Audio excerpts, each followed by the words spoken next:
تا حالا از خودتون پرسیدین که اگه همین امروز، همین الان تصمیم بگیرین شکر رو کامل بذارین کنار، واقعاً چه اتفاقی برای بدنتون میفته؟ ببینید این فقط یه تغییر ساده تو رژیم غذایی نیست، نه، یه جورایی یه شوک کامل به کل سیستم بدن شما. بیایید با هم ببینیم علم در مورد این تحول بزرگ چی میگه. خب، اول از همه بیایید با یه واقعیت تکون دهنده شروع کنیم. اینکه ما هر روز اغلب بدون اینکه حتی خودمون بدونیم چقدر شکر مصرف میکنیم. نصف فنجان. بله، درست میبینید. این مقدار شکریه که به طور متوسط هر روز وارد بدن ما میشه. حالا یه لحظه تصور کنید که این منبع عظیم انرژی رو ناگهان قطع کنید. بدن شما قراره یه شوک واقعی رو تجربه کنه. این دقیقاً همون سوال اصلیه، مگه نه؟ اگه تصمیم بگیرید که دیگه شکر نخورید، بدن شما دقیقاً چه واکنشی نشون میده؟ بیایید قدم به قدم مراحل این مسیر رو با هم بررسی کنیم. خب، به سخت‌ترین قسمت ماجرا خوش اومدین. 72 ساعت اول. اینجاست که بدن شما میفهمه که منبع اصلی سوختش یهو غیب شده و وارد یه دوره بازسازی بزرگ و البته پرتلاطم میشه. همونطور که میبینید همه چیز خیلی سریع اتفاق میفته. تو 24 ساعت اول وزن آب بدنتون کم میشه. روز دوم خستگی و یه هوس شدید برای شیرینی میاد سراغتون. و روز سوم خب بهتره آماده یه بوی عجیب و غریب تو دهنتون باشید. حالا بیایید ببینیم دلیل علمی پشت هر کدوم از اینا چیه. خب تو بدن چه خبره؟ وقتی قند خونتون میفته، پانکراس یه هورمون به اسم گلوکاگون آزاد میکنه. کار این هورمون اینه که بره سراغ انبارهای قند بدن که بهشون میگیم گلیکوژن و اونا رو برای تولید انرژی فوری تجزیه کنه. و راز کاهش وزن اولیه همین جاست. هر گرم گلیکوژن با حدود 3 گرم آب تو بدن ذخیره میشه. پس وقتی بدن شما این ذخایر رو میسوزونه، کلی آب هم آزاد میکنه. اما این تازه اول ماجراست. وقتی ذخایر گلیکوژن تموم بشه، بدن میره سراغ نقشه دوم، سوزوندن چربی و تولید مولکول‌هایی به اسم کتون. این تغییر منبع سوخت دقیقاً دلیل اصلی خستگی، سردرد و اون بوی عجیب توی دهن شماست. این بو در واقع اسیتونه، یکی از همون کتون‌هاییه که بدن آزاد میکنه. آره، ممکنه بوش شبیه پاک کننده لاک ناخن یا میوه گندیده باشه.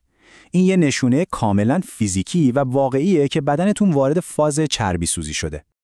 مطمئنم شما هم این تیترها رو زیاد دیدین، درسته؟ شکر از کوکائین هم اعتیادآورتره. یه ادعای خیلی بزرگ و جنجالی. خیلی خوب، بیایید این ادعای بزرگ رو یکم بازش کنیم. ریشه این حرف از آزمایش‌های روی موش‌ها میاد که نشون داده شکر مسیرهای پاداش مغز رو حتی قوی‌تر از کوکائین فعال میکنه. اما، و این یه امای خیلی مهمه، وقتی پای انسان‌ها وسط میاد، هیچ مدرکی وجود نداره که شکر اعتیادی شبیه به مواد مخدر سنگین ایجاد کنه. بله، هوس شیرینی کاملاً واقعیه، ولی این مقایسه از نظر علمی دقیق نیست. بسیار خوب، بعد از اینکه اون مرحله سخت اولیه رو پشت سر گذاشتیم، حالا میرسیم به بخش هیجان انگیز ماجرا. یعنی زمانی که بدن شما از اون پیچ سخت عبور میکنه و مزایای واقعی شروع به خودنمایی میکنن.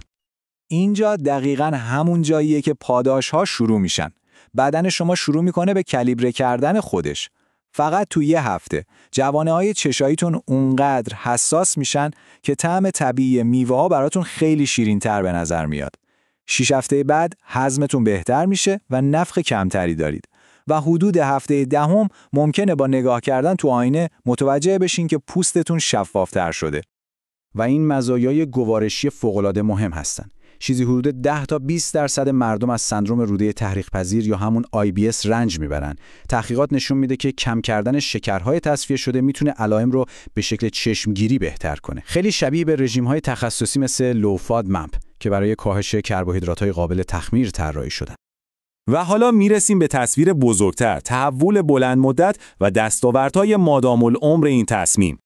مزایا بلند مدت واقعا چشمگیرن. ما داریم در مورد کاهش قابل توجه خطر ابتلا به فشار خون بالا، بیماری‌های قلبی، دیابت نوع 2، چاقی و حتی بعضی از سرطان‌های مرتبط با چاقی حرف میزنیم. برای همینه که این موضوع انقدر مهمه. اما در مورد خواب چی؟ اینجا جاییه که علم هنوز به یه نتیجه قطعی نرسیده.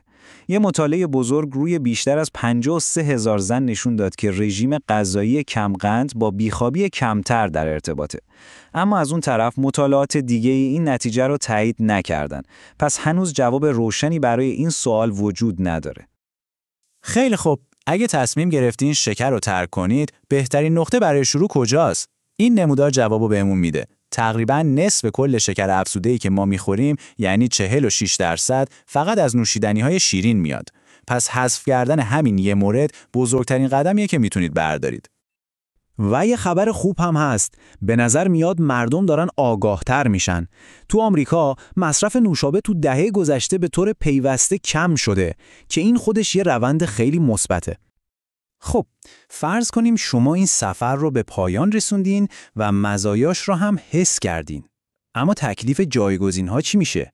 شیرین کننده های مصنوعی مثل آسپارتام، آیا اونا واقعاً راه حل هستن یا مشکلات پنهان خودشون رو دارن؟